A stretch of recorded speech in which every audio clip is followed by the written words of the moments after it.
Hey, Chris Ross here with A Digit Media. Since 2018, I've been working with financial advisors all over the country, helping them grow their AUM, increase their product sales. And there are several myths that I have heard from them over the years, from the fact of I only have to work with high net worth individuals in order to grow, that I gotta have these crazy aggressive sales tactics in order to grow, that my ideal client is not on social media, or people who have $10 million or more are not going to respond to a Facebook ad. This, and there's probably plenty more other myths out there that I've heard and or that you believe. And in today's video, I'm going to share 5 of the most common myths that I've heard from advisors and what we were able to do to actually help bust that myth for some of those particular advisors. So let's get into it. All right, so let's dive into the first myth. Now, this first one is probably the biggest one that I hear often, and that is I only have to focus on high net worth individuals in order to grow my AUM. Now, high net worth individuals are going to be different for everybody, depending upon, maybe where you are in the country. So if you're in California, a high net worth individual to them may be somebody who has $10 million plus. If you're in a small state, let's just say Mississippi, I'm from Mississippi, I grew up there, a high net worth individual there may just be somebody who has between $2 and $3 million. So it's going to be different for everyone, but you don't exclusively have to focus on high net worth individuals. In reality, you're going to have a much better chance of growing your AUM if you have a mix of clients, meaning you have some clients that, for example, maybe they only have 500,000 to start out with. You got some people who have 750. You got a couple of people who have $1 million, some people who have $5 million, etc. The reason why I say you're going to have a much better chance is because each one of these segments of this particular audience, right, is going to have potentially a different problem. Somebody who has diligently saved quite a bit of money, it's probably a good chance that they already have an advisor. Whereas somebody who maybe has less than $1 million, they may not have an advisor. They may not have all these preconceived notions about different things. So it may be easier for you to convert some of those people into clients. So having a mix of potential clients as far as leads is concerned that have different varying degrees of wealth, maybe different problems that you're solving for these people, will obviously open the door for you to have a much bigger audience to market to, which means you don't exclusively just need to focus on everybody who has $10 million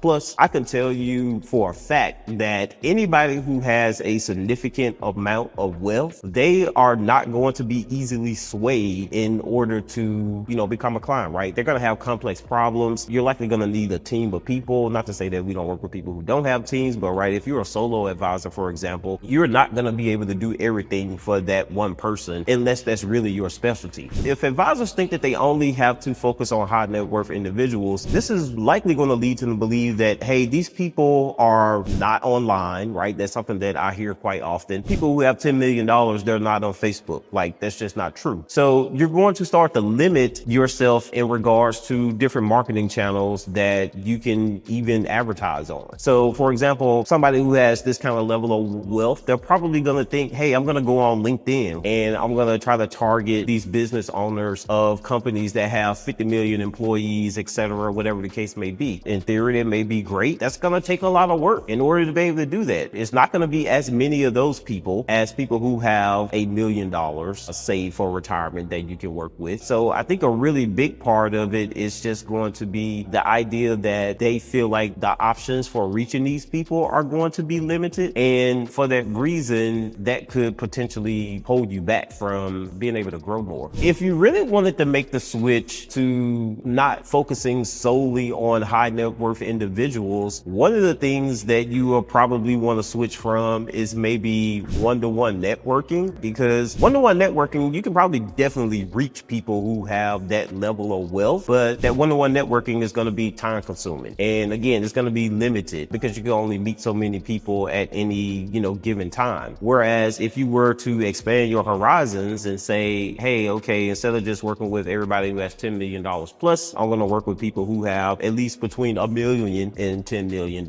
And that's just going to easily open the door for you to reach more people, which is likely going to give you a better chance of converting more of those leads into clients. So I think it's just going to come down to, the advisor really having a mindset shift to say, hey, I can reach a much broader audience if I just kind of lowered the level of wealth it is that I'm wanting to go after. Another thing that I hear from advisors often is that digital marketing isn't effective for the sophisticated investor or the person who is ultra wealthy. And that could not be further from the truth. The reason why that is just simply because we are in the age of Amazon right now, right? Like everybody is used to getting on Amazon, you find something that you want, you order it up. In most cases, it show up at your door the same day that you order it, or at least the next day, or no worse, 2 days after that. So people are used to being online, people are used to being on the internet. And a lot of times people think people who have money, they're just not on social media. And that's just really not the case. So whether you're talking about LinkedIn, which we know business people are going to be on there, but LinkedIn definitely doesn't have the same reach as like Facebook, Instagram, or even TikTok for that matter. Another big part of this is the idea that maybe some of the younger people that are coming up, maybe they don't have the wealth that some of these older individuals are going after, which also goes into this whole idea that like, hey, if you're going to be a financial advisor, that you only have to target the baby boomers. Now we know that these people are retiring and they do tend to have a significant amount of wealth, but guess where that wealth is going to go to when these people pass on? It's going to go to their kids and their grandkids, which means those younger people are going to have the wealth that you are going to need to try to accumulate if you're going to be in business for the next 10, 15, or 20 years. So they are definitely not going to be people who are going to respond to offline marketing. So the whole idea that digital marketing isn't going to work for the sophisticated investor really is a myth. So an interesting fact about baby boomers, if that is your ideal client, is statistically they spend just as much, if not more time online as those who are 50 and younger. So I've seen stats where this older generation is going to spend anywhere between 25 to 27 hours a week online. Now that's a lot of time. So if they're scrolling Facebook, they're scrolling Instagram, let's say they're scrolling on LinkedIn, that gives you a big window of opportunity to reach these kinds of individuals. And it's likely because they have time on their hands, right? They're probably not working as much, or maybe they are already retired. This gives you a really big warm audience with a lot of eyeballs where you can get in front of them if you have the right kind of messaging that's going to reach the people it is that you ultimately want to have as a client. Number 3 on the myth list is going to be that you have to have this complete aggressive sales process in order to rapidly grow your AUM. Now, I'm going to tell you, I am not a sales guru by any stretch of the imagination, but I can tell you that you don't need to be aggressive on the sales side of things in order to rapidly grow your AUM. And the reason why I will say that is because I believe the number one currency in this day and age is authenticity, and also segmenting out or niching down to the type of client it is that you want to work with. So for example, I have a client that we worked with a couple of years ago where they were based in Houston, and the clients that they were wanting to go after were all of the people who work for the different oil companies, right? So they really became specialists when it came to people who work for Exxon Mobil, Chevron, Shell, all these different energy companies that are down in Houston. And because they were experts at their retirement, they really knew all the different packages, you know, in and out, all those different things. You don't have to come across as being aggressive. You have to come across as being an expert. And if the 20 other advisors that they may have seen online or maybe had a consultation with, right, if they weren't able to tell them more about their retirement plan that they knew themselves, then that person is going to stand out. It's just no different than a doctor who's a neurosurgeon versus someone who is just a general practitioner, for example, right? The neurosurgeon is going to command a much higher fee. If you are someone who is an expert in a particular field, maybe you only work with a certain kind of client. I have some clients that only work with women, for example. That is a niche that you can get into because women are going to have some different retirement concerns than what maybe men will be, because we know women tend to live longer than men. So these are all things that you can think about. Whereas if you can become a specialist in something, this will help make the sales process a lot easier for you, and you don't need to be super aggressive, and you can just be completely authentic, be yourself. And I really think that's what, you know, people care about the most. When I started the agency, I was not even working with financial advisors at the time, and it wasn't wasn't until about 18 months into me starting this particular business that I actually started to work with advisors. This is going to be year 8 of me running this particular business. I've definitely heard a number of myths from different advisors just over the years that really aren't true based upon my experience when it comes to helping advisors grow their AUM. I really think it's just going to come down to seeing is believing. Until it actually happens to them and they can, see the results themselves, reap the rewards of whatever it is that they think is not possible, I think that's ultimately going to be the switch for them. Or it's going to take them knowing someone personally where they have like the intimate details of maybe what a colleague was doing and they can kind of see that firsthand. It's not uncommon for us to get referrals, right? Obviously, referrals are a result of someone else experiencing your particular service. So it's not uncommon for us to get referrals from other advisors after they have essentially achieved success in their particular business. In fact, I just had a call with a guy day before yesterday. He was a referral from a client that's been with us since 2020. This particular client had been doing webinars basically since COVID, and he recently started doing some in-person seminars actually. So he referred somebody over to us. This particular person is someone who was wanting to get into seminars. They had been doing them in years past. The guy has a $300 million book of business, and what he's doing is he's wanting to get his younger advisors on the team some business. So my client referred him over to us, and I really think that was kind of like, the big selling point. So he already believed in this other guy. So until they kind of see it themselves or they really trust somebody else that has seen those specific results, I really think that's going to be the thing that's going to be the switch for busting that myth. So number 4 on the myth list is going to come down to the idea that you have to spend a fortune on marketing in order to grow your AUM. Now, I can tell you directly from experience that really is not the case, especially if you are an advisor that has been around for 20 plus years and you've been doing the dinner seminars from back in the day, you were doing the mailers. I can tell you right now, running a digital marketing campaign is a lot less expensive than running an expensive dinner seminar, especially if it's one where you are going to be mailing out 10 or 15,000 pieces of mail. I've heard of advisors that are spending,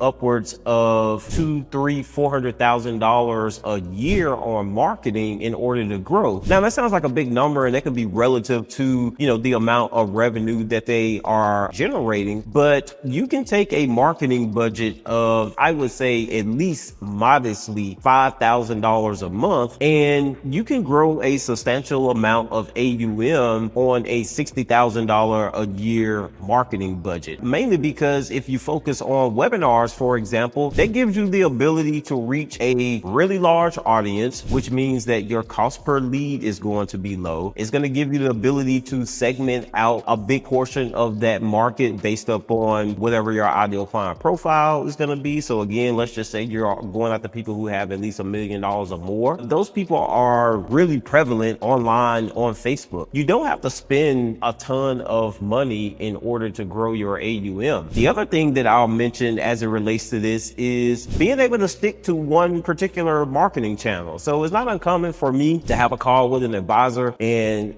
they say that they're doing networking, they're doing the dinner seminars, they're using the mailers, they got COIs, they may be doing a little bit of radio ads here, they may be doing some stuff on Google, they're doing some stuff on Facebook, they got a LinkedIn cold email campaign going, right? They got all these different things going in order to try to grow, but in reality, you really only need one effective marketing channel in order to do that. So if you think about who your ideal client is and where they hang out online, if the majority of your clients are on Facebook, which I can guarantee you that they are, you can just solely focus on Facebook solving one particular problem for one particular avatar, and that's going to be a shorter and faster path to growing your AUM versus you kind of spreading yourself thin on multiple different channels. So to prove my point on the fact that you don't need to spend a large amount of money in order to grow your AUM, I have one particular client in mind that actually spends less than $100,000 in marketing per year, and they are able to bring on anywhere between 40 to 45 new clients a year directly from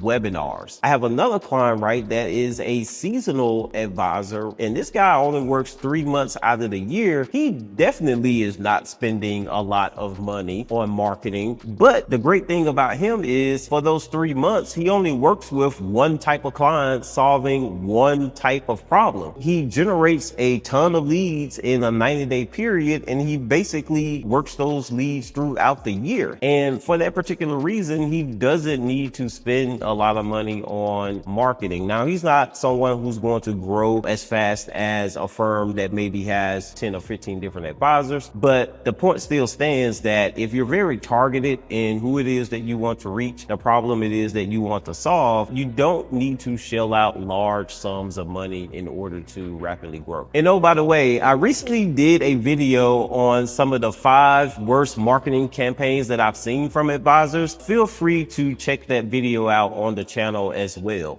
Last but not least is number 5 on the list, and that is more leads is going to equal more sales or more AUM growth. I can tell you that is definitely a big myth on this particular list, mainly because a lot of people really want to basically just open up the funnel and shove as many people down the funnel as possible, maybe without optimizing different points of the funnel. Meaning you could be taking a look at your sales process. If you could improve your conversion rate on your sales process by just a few percentage points, that's going to lead to more sales. If you can get better at generating leads and segmenting them depending upon where they are in the buyer cycle, then that is also going to lead to more sales. So you don't need to just constantly generate leads over and over and over and over and over again. You really want to start the process of optimizing what it is that you're doing from the point in which somebody sees your initial marketing message all the way up into the point in which they speak to an advisor and there's a actual sales conversation that's going on. So instead of just trying to turn on the water hose and turn it up to the maximum amount, you really want to kind of turn the faucet down a little bit and then just optimize what it is that you're doing along the way in order to increase those sales. I believe there is some truth to this whole idea that the person who could spend the most money to acquire a client is going to win at the end of the day. Now, it depends on how much money that you have and whether or not you have a good offer that can produce those results that will allow you to sustain that. A lot of times when people say that, it's simply because they're playing the long game. So if you know that a client is going to be worth $300,000 to you over the lifetime of them being a client, then yeah, you can spend a lot of money up front in order to do that. But a lot of people don't really know what that lifetime value is going to potentially be, or may not have the cash reserves in order to do that kind of marketing. You really can't always go into this with this whole idea of like, hey, I'm going to spend the most amount of money to acquire a particular client. Now, real quick, something that I can tell you about that we actually did this week to kind of illustrate the point of not needing more leads in order to lead to more sales, more AUM. So one of our long-term clients over the years, they've been able to refine their sales process, and they really were able to go working from people who are single individuals down to basically focusing on younger families, parents, married people, etc. Now, the reason why I bring this up is just simply because we were able to make a change in their marketing message to go away from just focusing on not only high earners, but high earning families. So webinar campaign that we actually put together for them last week, I wrote some new ad copy that was focused strictly on high earning parents that were making $300,000 or more. And when we measured the quality of the leads using our system of Catchlight, we were able to actually ascertain that a big percentage of the leads that opted in, really more than 80%, were people that were their ideal clients, simply because they were able to identify that, hey, they're able to close more business when a lead is a parent or when they're married versus when they're single. And we were able to figure out a lot of the pain points from all the different conversations that they were having during these consultations to come up with ad copy that would resonate with them. So when we ran this particular campaign, we actually got a really large number of high quality leads just simply by making some refinements in the messaging. So this is why I say you want to make these different optimizations in your funnel when it comes to the sales process, when it comes to the marketing, because this means you don't need as many leads in order to close the same amount of business. So if you're an advisor and you're still watching this video and you believe some of these myths, or maybe you have some completely different myths that I have not discussed here today, I can tell you after working with well over 200 advisors, spending well over $7 million on Facebook ads in order to run campaigns, it is a very good chance that the myth that you believe is actually not true. We help advisors every day who come in the door with these misconceptions around what they can actually achieve whenever they launch a specific campaign, and they're completely blown away when they start to see the results that are coming in the door. If you do have some of these myths that you believe in, I would definitely encourage you to, maybe do a little bit more research, give some of these things a try that I talked about in this video. If you have a myth, leave it below in the comments. I definitely like to hear what you believe is true when it comes to not growing your AUM. That's all I have for you today. I'll see you in the next one.